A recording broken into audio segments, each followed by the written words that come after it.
Thousands of years ago, someone looked at a strange plant and wondered what it could do. Maybe they crushed its leaves, smelled them, burned them, or watched the smoke rise into the air. Humans have always experimented with the world around them. But what began as curiosity would eventually become one of the most widespread habits in human history. So, when did humans actually start smoking? And why did they keep doing it long after they discovered the dangers? Long before cigarettes existed, humans were already using tobacco. Indigenous peoples in the Americas cultivated and used tobacco for thousands of years, long before Europeans arrived. Tobacco wasn't simply something people smoked for pleasure. In different cultures, it could have ceremonial, social, medicinal, or spiritual roles. People developed different ways of using the plant, including pipes and other forms of inhaling or consuming tobacco. Imagine living thousands of years ago with no modern medicine, laboratories, or scientific explanations. You discover a plant that produces a powerful sensation when burned or consumed. You don't know about nicotine, addiction, or the long-term effects of smoke. You only know that something happens when you use it. And humans have always been fascinated by things that change how they feel. For some communities, tobacco became part of important ceremonies and traditions. Smoke could be used symbolically, socially, or ritually. In some cultures, tobacco was treated as a valuable plant rather than an everyday consumer product. Its meaning depended heavily on the people using it and the culture surrounding it. Then something changed. Tobacco crossed oceans. When Europeans encountered tobacco in the Americas, they eventually carried the plant and its use back across the Atlantic. What had once been a plant used within specific cultural traditions began spreading into completely different societies. Tobacco became increasingly available, traded across growing networks, and eventually cultivated in different parts of the world. At first, tobacco was often treated as something unusual and exotic, but curiosity quickly became commerce. As tobacco cultivation expanded, so did the number of people who could access it. A plant that had once belonged to specific cultural traditions was becoming part of international trade. Then came another major transformation, the cigarette. Smoking had existed for thousands of years, but the cigarette transformed it into something faster, cheaper, and much easier to consume. Early cigarettes could be made by hand, but eventually machines changed everything. Instead of making one at a time, factories could produce huge quantities. Mechanization made cigarettes dramatically easier to produce. More production meant more availability. And once something becomes cheap and widely available, the number of people exposed to it can rise quickly.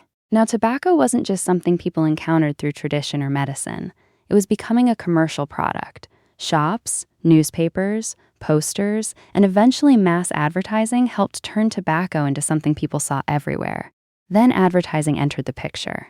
Tobacco companies learned that selling an image could be almost as important as selling the product. Cigarettes became connected with ideas like confidence, sophistication, freedom, and popularity. The product wasn't just being sold. It was being given a personality. And underneath the marketing was something much more powerful, nicotine. Nicotine can create dependence, making stopping, smoking difficult for many people. The brain can learn a repeating pattern: discomfort, nicotine, temporary relief, and then craving again. But the glamorous image hid a very different reality. Cigarette smoke contains thousands of chemicals, and smoking causes serious diseases, including cancer and heart disease. For a long time, the dangers of smoking were not fully understood, but eventually, doctors began noticing patterns that were impossible to ignore. Researchers began comparing smoking habits with illness and death. Again and again, the evidence pointed toward a serious health risk. Scientific evidence eventually made the connection much clearer. Smoking was not harmless. It was linked to major diseases, including lung cancer, and the industry had become enormous. Millions upon millions of cigarettes could now be produced and distributed. Even as evidence accumulated, tobacco advertising continued to shape public perception. Marketing could make a dangerous product look completely ordinary.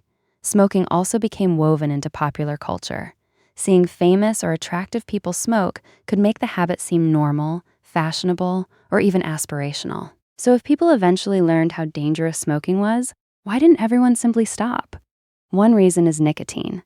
It reaches the brain quickly and can trigger changes in the brain's reward system, reinforcing the desire to use it again. The brain can learn the pattern: discomfort, nicotine, temporary relief. Then the cycle repeats. That's one reason dependence can become so difficult to break. Smoking can also become connected to routines and social situations. Breaks, conversations, stress, or simply being around other smokers. Over time, the habit can become attached to ordinary moments. The cigarette isn't just the cigarette anymore. It becomes part of a routine, and that reveals something important. Addiction isn't simply about wanting something. It's also about learned associations, brain changes, routines, and repeated exposure to triggers. But habits can change. The same brain that learned a pattern can gradually learn a different one. Changing a habit often means changing the routine around it. Replacing a trigger with another behavior can help break the automatic pattern. Quitting isn't always easy, and many people need support to do it. But understanding the habit is an important first step. Thousands of years ago, humans discovered a plant. What followed became a story of culture, exploration, commerce, addiction, science, and finally, awareness. But there is one final question. What can this strange history teach us about human behavior? The story of smoking isn't really just a story about cigarettes. It's a story about how human behavior can change when culture, technology, commerce, and the brain collide. Something can begin as curiosity or tradition and still become something very different when circumstances change. One small discovery can become something enormous when millions of people, powerful technologies, and powerful incentives get involved. Our brains are built to learn from repetition. That can help us survive, but it can also make unhealthy patterns surprisingly persistent.